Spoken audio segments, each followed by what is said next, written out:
So just a quick heads up, this episode does contain some pretty gory stuff like torture and mutilation, so only proceed if you want to go to hell. Hello, and welcome to this winter solstice special of Something Wicked. My name is Barry, and today I'm going to be making this horrible little thing. It's an engraving by Cornelius Galle I of Lucifer, trapped in ice up to his chest, devouring the souls of the three great traitors, Judas, Brutus, and Cassius.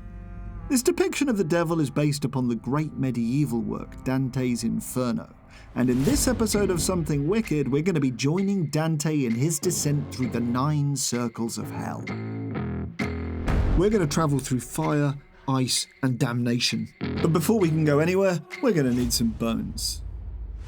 So as we know, Satan is encased in a sphere of ice, and I'm going to use this plastic ball to set the proportions of everything else. Once I know the ratio between my ball and his, I can use that as a basis for my measurements, and I can build the armature from there. So this is 3.5mm aluminium crafting wire, and it is the dog's nuts when it comes to making armatures. I'll make his body in 2 parts, then I'll make his head before wrapping the whole thing in tape and wire to make it extra strong. Once that's done, we'll use tin foil to pack out the armature before covering the whole thing in medium density super sculpey. Now Satan's a big boy, so I'm going to pack him out with lots of muscles. I've learned quite a lot about the human body making this guy, including muscle names such as sternocleidomastoid, latissimus dorsi, thoracolumbar, and of course his gluteus maximus, otherwise known as Buns. I'm going to chisel him out a banging set of rectus abdominis muscles before honing the rhomboids on his back to make him look hench. I'll lather his skin in isopropyl alcohol, and once the guy's looking pretty tight, we can start thinking about our descent into the Inferno. Midway upon the journey of our life, I found myself within a forest dark, for the straightforward path had been lost. So opens Dante's Inferno, where we find our writer lost in a dark wood. As the light begins to fail, he sees a panther blocking his path. He runs, but his way is barred by a lion, and finally a she-wolf. Just as fear starts to overwhelm him, Dante is visited by an apparition of the great classical poet Virgil. Virgil offers to guide Dante to heaven, but to get there, they must pass through hell. As they approach the gates, they read the ominous inscription, "Abandon hope, all who enter here." To make the devil's hands, we're going to be using 2-part epoxy putty. I'm going to use that to bind together his finger bones. Once his hand bones are in place, we can wrap some wire around his fingers to give the clay something to bind to. And then I'll spend ages smoothing that out to ensure an even distribution of clay around his digits. Once his hands are looking alright, I can turn my attention to the first of 3 heads that I've got to make for this guy.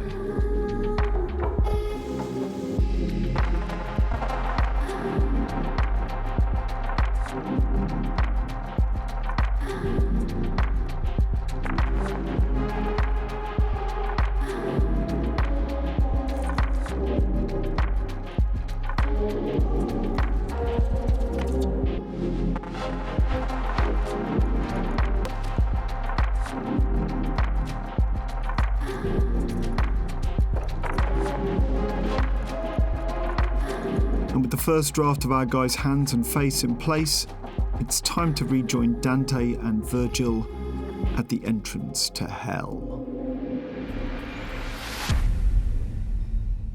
At the start of their journey, they find themselves on the banks of the river Acheron.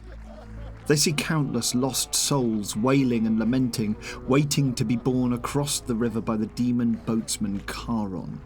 They hitch a ride, and on the other side of the river they enter the first circle of hell, Limbo. Now, Limbo's not a particularly hellish place. It's home to the virtuous pagans, great people like Homer, Socrates, Saladin and Plato. They're in Limbo because they've never been baptised, which means they can never experience the grace of God. From there we enter the circles of Incontinence, sins that demonstrate a lack of self-control over one's appetites and desires. In the second circle they find souls guilty of lust being blown about by strong winds, an infernal storm, eternal in its rage, sweeping and driving them with its blasts. In the third circle they find the gluttons, souls lying in vile, stinking slush while the great three-headed dog Cerberus mauls them. In the fourth circle they find the greedy, pushing huge weights up opposing hills before releasing them to crash into each other, symbolising their selfish pursuit of wealth in life. At last they find themselves on the banks of the river Styx, and in the distance they see the ominous city of Dis.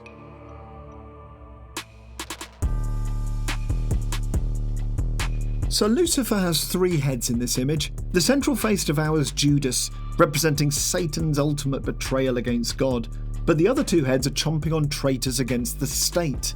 The left-hand head is shown devouring Brutus, symbolising defiant, rebellious treachery, and the right-hand face is tucking into Cassius, symbolising betrayal motivated by fear.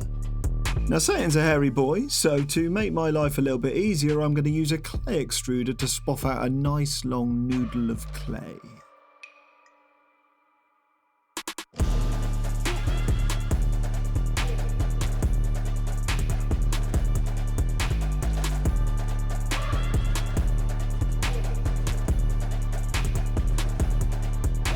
Covering this guy in fur took bloody ages, but after several hours I'd managed to give him a nice cosy pelt.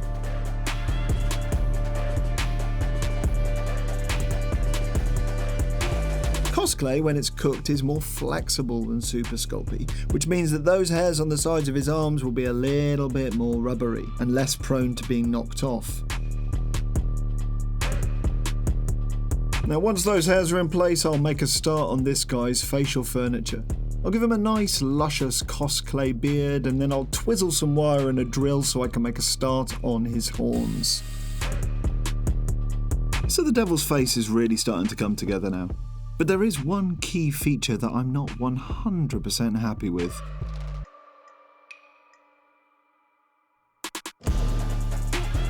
These are the eyes of a Eurasian eagle owl that I got from my taxidermy supplier. They are frickin' amazing, and they're going to go a lot better with the colour scheme that I have planned for this guy. So now he's got a nice new set of peepers, I'll add a few additional details to his faces, and then we can rejoin Dante and Virgil on the banks of the river Styx.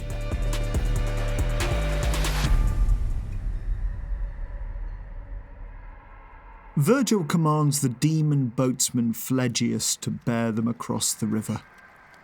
Beneath the swamp-like water, the sullen lie submerged, while the wrathful thrash and fight on the surface. This is the fifth circle of hell. As they approach the iron walls of Dis, Dante sees thousands of rebellious angels guarding the city, cursing and refusing them entry. At this point, divine intervention occurs. A heavenly messenger arrives, rebukes the fallen angels, and opens the gate. In the sixth circle of hell, Dante and Virgil encounter heretics trapped in flaming tombs, punished for holding beliefs that contradicted Christian teachings. And from there, they descend into the seventh circle, which is divided into three great rings, each punishing different forms of violence. The first ring punishes those who committed violence against others. These souls are immersed in a great river of boiling blood called the Phlegathon, guarded by centaurs who patrol the banks and shoot arrows at anyone trying to escape. The second ring holds those who committed suicide, transformed into a tortured forest of gnarled, twisted trees. And in the third ring, those that were violent against God, including blasphemers, sodomites, and usurers. These souls lie in a burning desert under a constant rain of fire, falling slowly like snowflakes. Finally, they meet the fraudulent demon guardian Geryon, a monstrous hybrid with a kind, gentle human face but the body of a serpent and a scorpion's sting in his tail. Virgil compels the demon to bear them down to a place where the sun is silent. So now it's time to start on Lucifer's wings. In total, he has 6, just like a Seraphim, the highest order of angels in Christian theology. This shows that before his fall, Lucifer was one of the most exalted angels in heaven. But now his 6 wings are a twisted version of their former divine glory, corrupted and grotesque.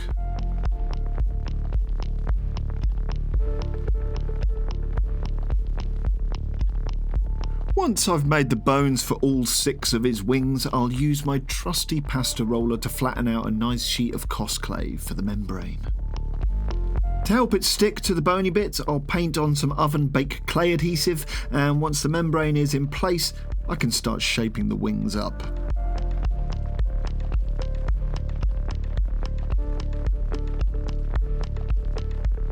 I'll rough up the edges of his wings by plucking away at the clay membrane with my fingers, and then I'll roll out some noodles of clay to give him some veins.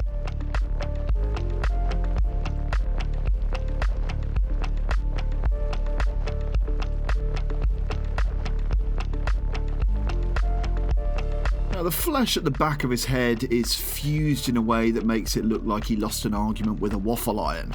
I'll add a few more veins there to make it look even more grotesque. Next up, I'll make some additional horns for his side heads that I'll fix in place with some wire. And once he's looking suitably spiky, I'll glue some pre-baked nails onto his fingers. From there, I'll do a little bit of demonic dentistry and file down some aluminium wire to serve as the teeth for his front face.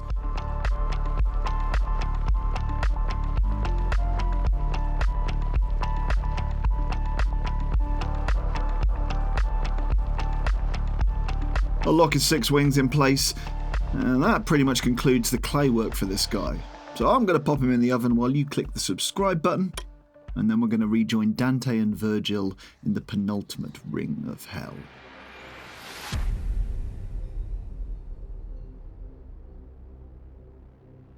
They descend into a region of hell known as the Malabolge, a vast stony landscape broken into 10 deep ditches, each punishing a different type of fraud. In the first ditch, pandas and seducers are whipped by demons as they march in endless lines.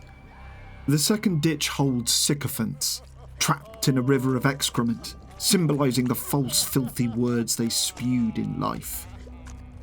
In subsequent circles they find simoniacs, buried head first while their feet are licked with flames. Thieves are bitten by snakes, corrupt politicians are submerged in boiling pitch, and hypocrites wear gilded cloaks that are lined with lead. In the ninth ditch, sowers of discord are mutilated by demons again and again. And finally, they find falsifiers, alchemists, perjurers, counterfeiters, their bodies riddled with disease, rotting and putrid. At the end of the Malabolge, Dante and Virgil encounter giants who stand as sentinels around the entrance to the deepest part of hell. Among them is the Titan Antaeus. He lifts them in his gigantic hands and lowers them down to a place called Cocytus, the icy lake of treachery where Lucifer awaits. So now it's time to start painting him. I'll block up his eyes with some masking putty, and then I'll paint his teeth and nails in liquid mask.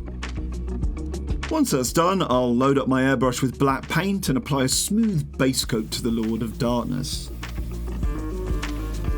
I'll remove all of the masking material prematurely because reasons, and then I'll touch up the areas that were missed by the airbrush.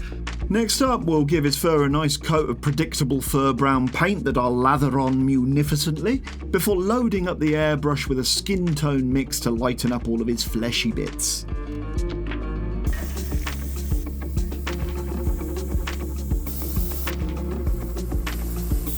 So the left-hand face was said to be pale white, symbolising cowardice, envy and decay.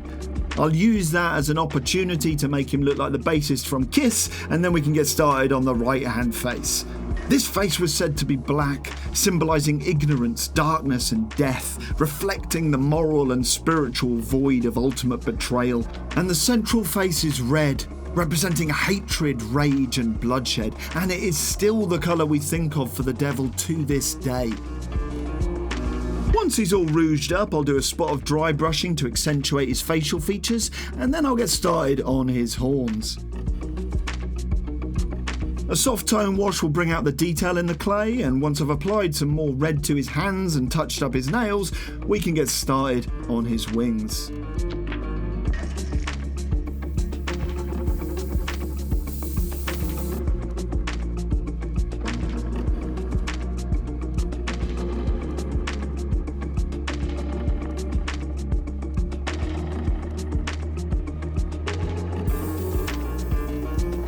I'll use a soft tone wash to give his wings a nice satin finish, and then I'll apply that to the bony bits to bring out some of the detail. I'll touch up the various horns that adorn his pinions, and then we can rejoin Dante and Virgil as they descend into the icy Lake of Cocytus.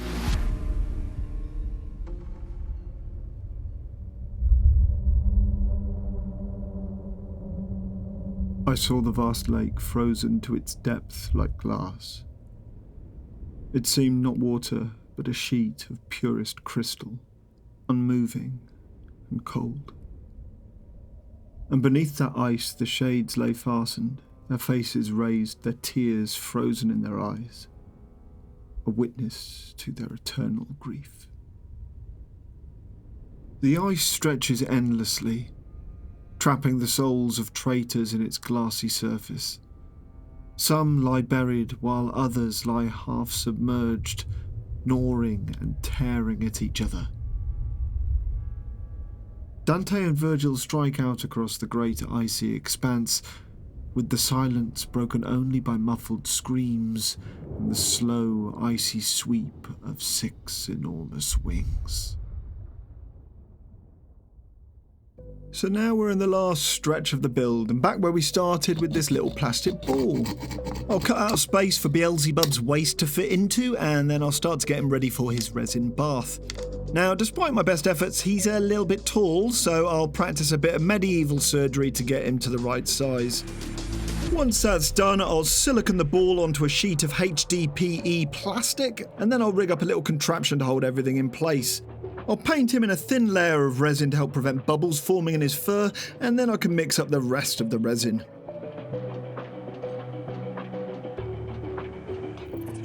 My vacuum chamber will suck out most of the air bubbles from the mixture, and then, shaking like a shitting dog, I'll pour it into the mould. Now, because the resin is going to be set into the shape of a semi-sphere, we can expect a little bit of lensing at the back end.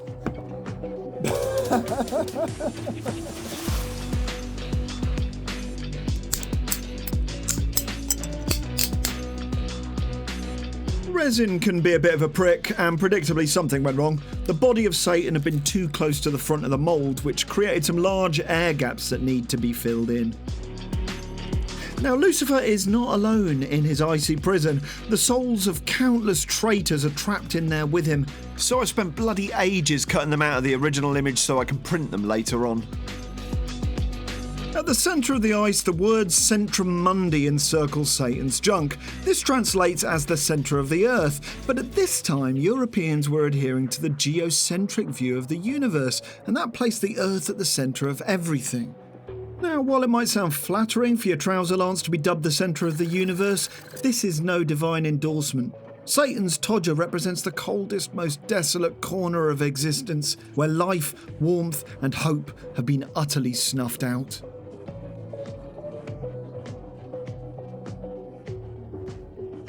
Next up, I'll make a start on Mount Purgatory, which Lucifer's legs are trapped in. I'll round off the sharp corners with a heat gun, give him a lick of paint, and then start on his feet.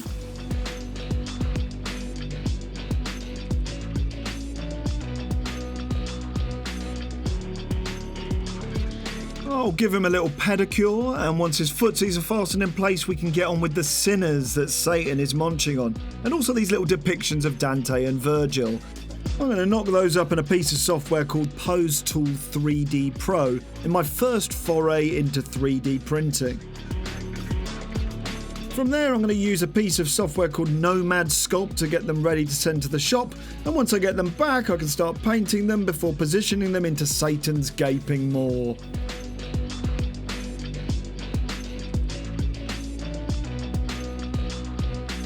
Dante and Virgil are still in their birthday suits, so I'll use green stuff to make them some tiny little togas. I'll give those a lick of paint, and then I'll lock them into position using a little bit of super glue. I'll use a little bit more green stuff to create some flames for the top of his head, some UV resin to bring tears to his eyes, and then finally I'll give Dante and Virgil a front row seat to bear witness to the Lord of Darkness.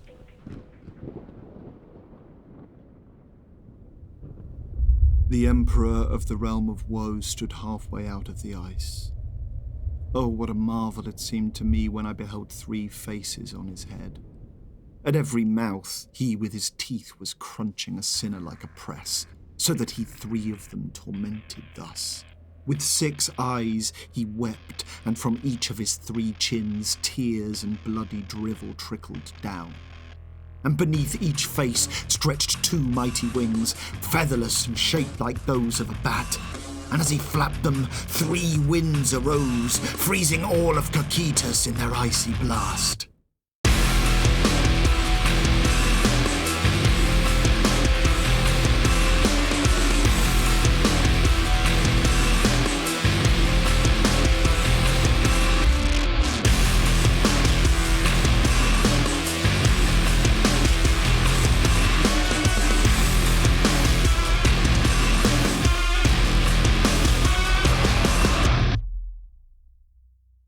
So I hope you enjoyed today's journey into the Inferno.